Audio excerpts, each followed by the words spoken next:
여러분 안녕하십니까? 지금 현재 윤석열 정부의 의대 정원 증원과 관련해 위력계가 강력하게 반발하는 그 본질이 과연 무엇이겠습니까? 쉽게 말해 수십 년간 이어온 의사들의 철밥통 지키기다 라고 해도 과언이 아니죠.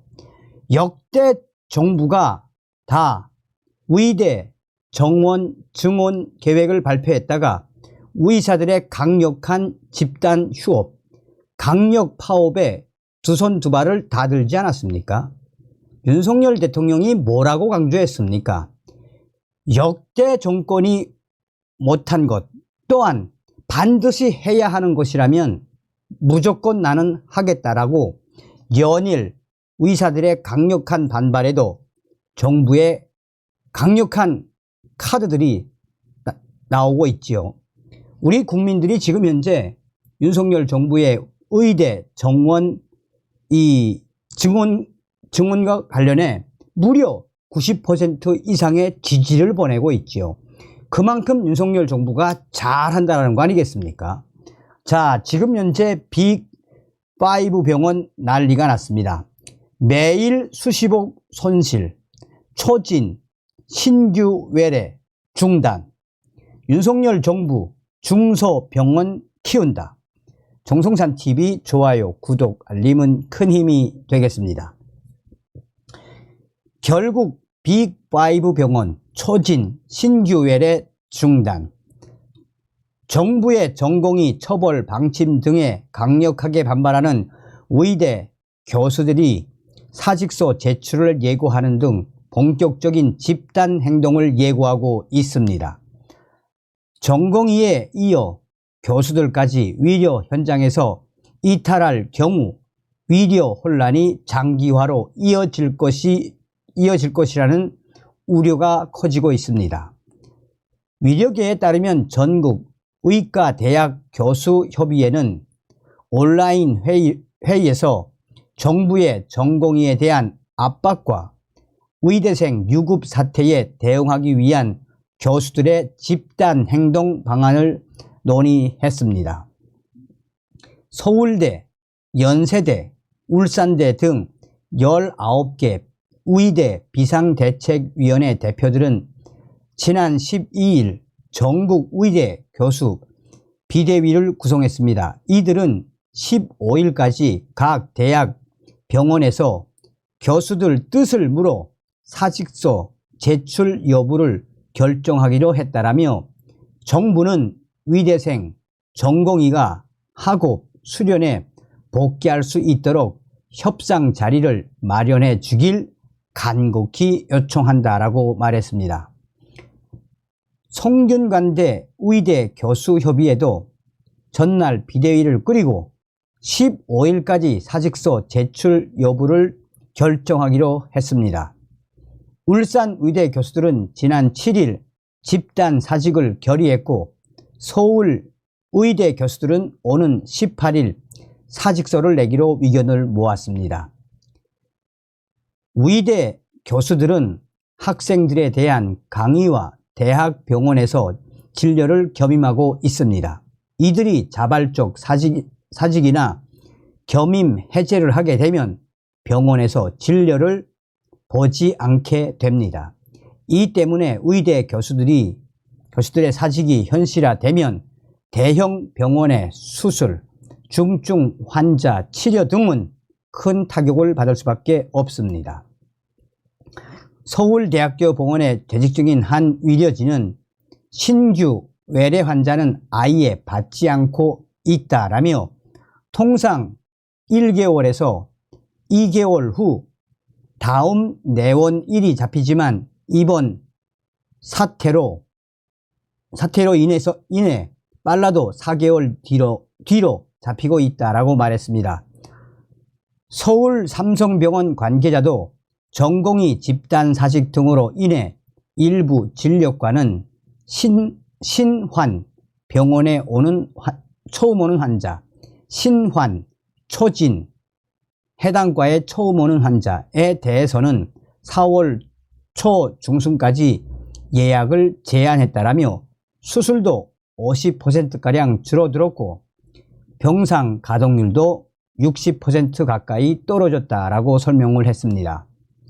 서울 소재 대학병원에 근무 중인 산부인과 교수는 자기 공명 영상장치 MRI 결과를 판독하기 위해 내분비 내과에 협진 요청을 하고 그 결과를 토대로 호르몬 치료를 시작해야 하는데 일련의 사태들로 인해 접수가 되지 않는 상황이라며 진료를 빨리 보길 원하는 환자에게는 2차 병원을 방문을 권하고 있다라고 밝혔습니다. 3차 병원에서 시작한 위려 대란이 2차 병원까지 번질까 우려된다라고 밝히고 있습니다. 남아있는 위려진들도 한계에 다다랐다라는 목소리가 나오고 있습니다.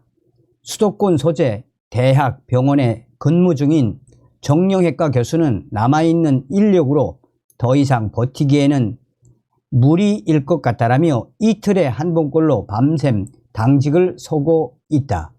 외래와 수술을 최대한 줄였지만 이번 주가 체력적으로 버틸 수 있는 마지막이 될 것이라고 강조했습니다. 결국은 빅5 병원 초진 신규 외래 중단을 했습니다. 자, K-위리어 상징 빅5 병원 축소 불가피 윤정부 중소병원 파이 키운다. 전공의 의존도가 높은 빅5 상급 종합병원은 매일 수십억 원 이상의 손실을 보고 있으며 이러한 현상은 지속돼 기능 축소가 불가피할 전망입니다. 대신 중소병원의 역할을 강화해 위려 공백을 방어하는 형태로 위려 체계가 가동될 것이라고 윤석열 정부는 밝혔습니다. 위려 대란에 따른 일시적 변화가 아닌 중증 환자는 3차 기간에 경중 환자는 1차, 2차 기관으로 향하는 위려 전달 체계 정립을 위한 생태계의 변화가 시작됐습니다. 윤석열 정부가 선언한 전문의 중심 전환은 대형 병원의 출혈을 전제로 의대 증원과 함께 풀어야 할 숙제가 많아졌음을 의미합니다. 상급 종합병원 주요 관계자들에 따르면 전공의 공백 탓에 하루에 수억 원에서 10억 원 이상의 손실이 발생하는 충격 상황. 입원 환자는 평상시 대비 40%가 줄었고 수술은 절반 이상 줄어 매출에 큰 타격을 주고 있습니다. 병상 가동률도 50% 수준을 유지하고 있으며 이 이상 환자를 받기 어려운 구조가 됐습니다. 사실상 이번 주가 분수령으로 의대 교수들이 사직서를 쥐고 대화를 요청하고 있지만 윤석열 정부가 2,000명 증원의 못을 받고 있어 조율점은 찾기 힘들 것으로 관측되고 있습니다. 결국 의사 외에 간호사 등 타 위려 직역과 행정 직원들은 무급 휴가를 떠나야 하는 실정이며 장기화 시에 기존에 수행했던 업무 중 일부만 가능해지는 구조로 변하게 됩니다. 익명을 요구한 상급 종합병원장은 현 상황에서 매출을 얘기하는 것 자체가 지탄받을 일로 여겨져 함구하고 있지만 고통스러운 나날을 이어가고 있다라며 일부 병원에서는 직원 급여를 위해 대출을 준비하는 곳도 있다라고 밝혔습니다. 사실상 빅5 병원 직격탄을 받고 있습니다.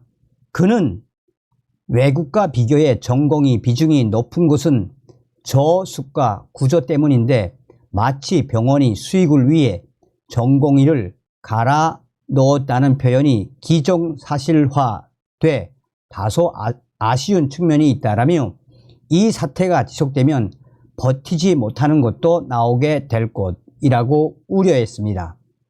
이에 정부는 궁여지책으로 인력난을 겪고 있는 전국 상급 종합병원 20곳에 군의관 20명과 공보의 138명, 일반의 92명 포함을 파견했습니다.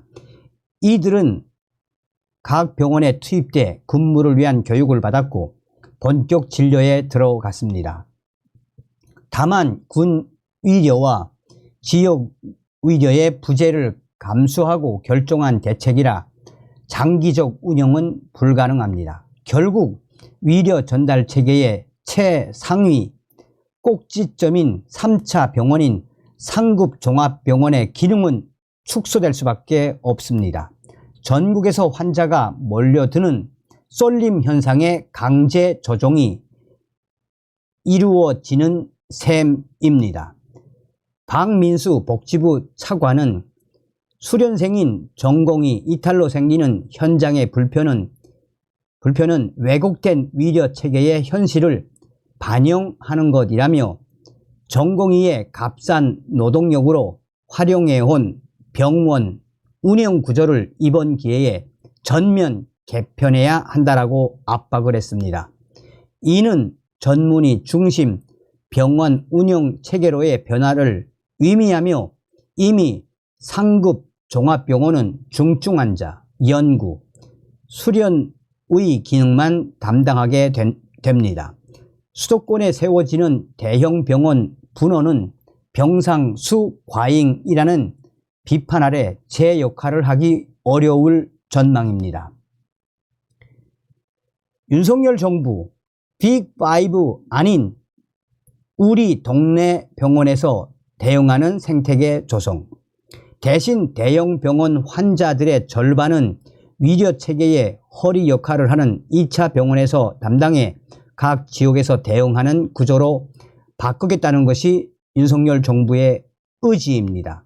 이는 중소 전문병원을 비롯해 지역 의료계에서 요구했던 의료 전달 체계 정립과 맞닿아 있습니다. 경기도 소재 중소병원장은 공교롭게도 이번 사태를 계기로 고질병이었던 대형 병원 독식 구조가 풀려 자연스럽게 환자가 늘어나는 상황이 됐다라며 의대 증원과 별개로 이러한 변화는 바람직한 방향성이라고 설명했습니다. 의료 전달 체계 정립 과정에서 복지부 지정 전국 109곳이 간판을 달고 있는 전문병원의 역할론도 강화됩니다. 각 질환별로 고난도 환자를 받을 수 있는 전문의가 포진한 곳으로 규모는 작지만 특정 분야에 충분한 대응 능력을 갖춘 곳입니다. 윤석열 정부의 한독수 총리는 뇌혈관 질환 전문병원인 명지 성모병원을 방문한 자리에서 전문병원도 실력이 있으면 상급 종합병원만큼 수가를 받을 수 있어야 한다라며 전 국민이 빅5 병원에 가는 모순을 해소하고 우리 동네 빅5 병원을 믿고 찾아갈 수 있어야 한다라고 강조했습니다. 무슨 이야기겠습니까? 윤석열 대통령이 빅5 병원, 상급 종합병원만의 그 독점을 깨겠다라는 의지가 드러나고 있는 거죠. 다음 시간에 뵙겠습니다. 멸공.